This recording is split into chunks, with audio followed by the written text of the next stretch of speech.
ప్రభువును రక్షకుడైన యేసయ్య నామములో మీ అందరికీ నా హృదయపూర్వకమైనటువంటి వందనాలు చెల్లిస్తున్నాను. ఇప్పుడు మనం చూడబోతున్నాం గెస్తమనే తోట. ఇదిగో మనం గెస్తమనే తోట దగ్గరికి వచ్చేసామండి. ఈ గెస్తమనే తోటకి లోపలికి వెళ్ళిపోతున్నాము.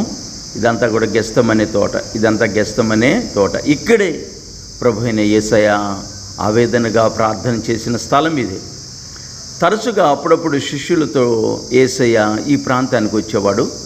దీనికి ముందు మనం గమనిస్తే కిద్రోన్ వాగ్ కనిపిస్తుంది. ఆ కిద్రోన్ వాగ్ ముందు మనకు కనిపిస్తూ ఉంది కదా, ఆ గోడ, అది యెరూషలేము గోడ, అది దేవుని మందిరం ఉన్నటువంటి ప్రాంతం.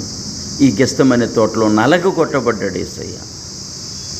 చెమట రక్త బిందువులో ప్రవహించింది. ఇదిగో ఆయన వేదన పడి ప్రార్థన చేశాడు. శిష్యులందరూ కూడా పడుకొని నిద్రపోతున్నారు. వెంటనే యేసయ్య వచ్చి అంటాడు, ఒక్క గడి అయినా నాతో మేలుకోగలిగి ప్రార్థన చేయలేరా? మీరు శోధనలో ప్రవేశించకున్నట్లు మీరు మెలకోగలిగి ప్రార్థన చేయమని చెప్పిన ప్రాంతం ఈ ప్రాంతం. అది మనకు కనిపిస్తుందే కిద్రోన్ వాగు. ఆ ఎదురుగా కనిపిస్తుందే గోడ, ఆ దేవుని మందిరం ఉన్నటువంటి ప్రాంతం. యెరూషలేము గోడలు అవన్నీ కూడాను. ఇక్కడే యేసయ్య అనేక వేదన పడ్డాడు. ఇక్కడ యేసయ్య దూరంగా వెళ్ళి ప్రార్థన చేశాడు కదా, ఆ ప్రాంతమే పక్కన మందిరం ఉన్నటువంటి ప్రాంతం.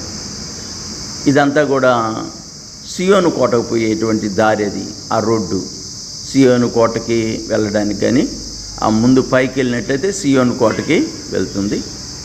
ఇది మనం చూస్తూ ఉన్నాము. ఇక్కడ మాతో వచ్చినటువంటి యాత్రికులందరూ కూడా ఇదిగో ఈ ప్రాంతంలో ఉన్నారు. నేనైతే వీడియో తీస్తూ ఉన్నాను, ఇది మీరు గమనిస్తున్నారు.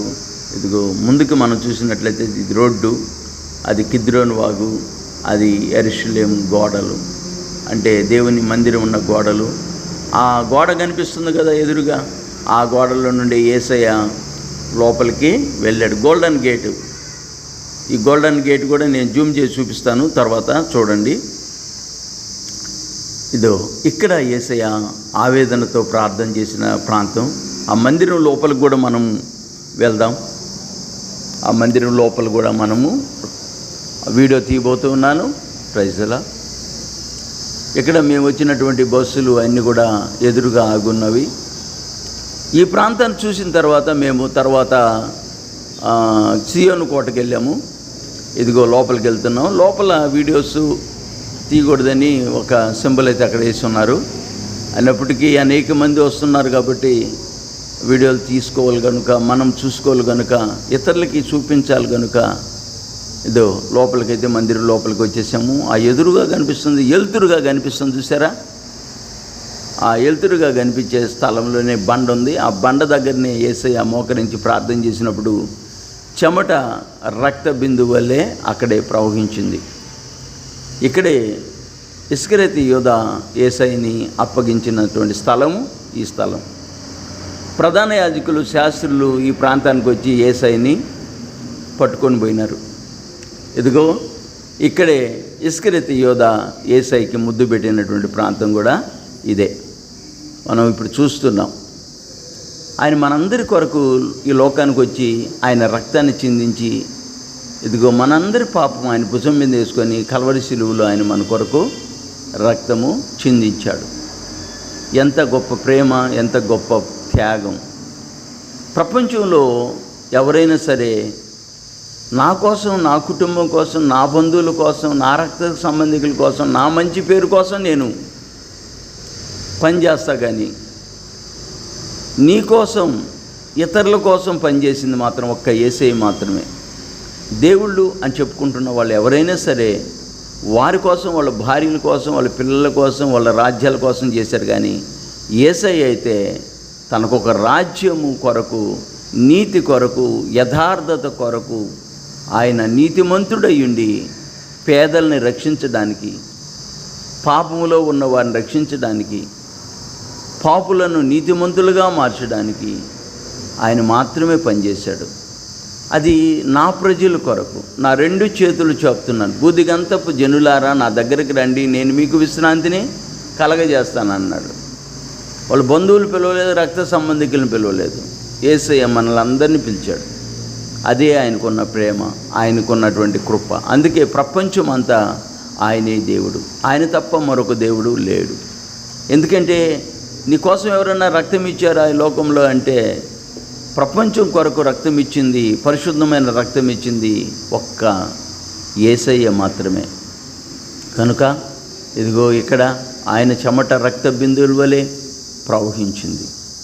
ఆయన కలవరి సిలువలో తన రక్తమంతా దారబోసి మరణించి మృత్యుంజయుడై తిరిగి 3వ దినాన లేచినటువంటి దేవుడు, సవాల్ చేసినటువంటి దేవుడు, మరణాన్ని జయించినటువంటి దేవుడు మన ప్రభు అయిన యేసయ్య. కాబట్టి వీడియోలను మీరు గమనిస్తూ ఉన్నారు, చూస్తున్నారు, లైక్ చేయటం లేదు. తప్పకుండా లైక్ చేయండి, ఇతరులకి షేర్ చేయండి. ఇంకా అనేక ప్రాంతాల్లో అనేక వీడియోలు చేయడానికి దేవుడు నాకు కృపను అనుగ్రహించునుగాక. ఇదిగో ఇదేంటి గెస్తమనే తోట. ఆనాడు యేసయ్య ఉన్నప్పుడు ఉన్నటువంటి చెట్లు ఇప్పటికీ అక్కడ ఉన్నాయంటే అది దేవుని కృప. అందులో ఒలీవ చెట్లు అంత తేలిగ్గా మరణించు, అవి చాలా కాలం సజీవంగా బ్రతికే ఉంటాయి. ఆనాడు నోవాహు జలప్రలయం వచ్చినప్పుడు కూడా అన్ని చెట్లు చనిపోయిన ఒలీవ చెట్టు మాత్రం బ్రతికుంది. ఆ పావురం వెళ్ళి ఆ ఒలీవ కొమ్మను తీసుకొని వచ్చింది. కాబట్టి ఇక్కడ నుండి మేము బయలుదేరి మరొక ప్రాంతానికి వెళ్తున్నాము.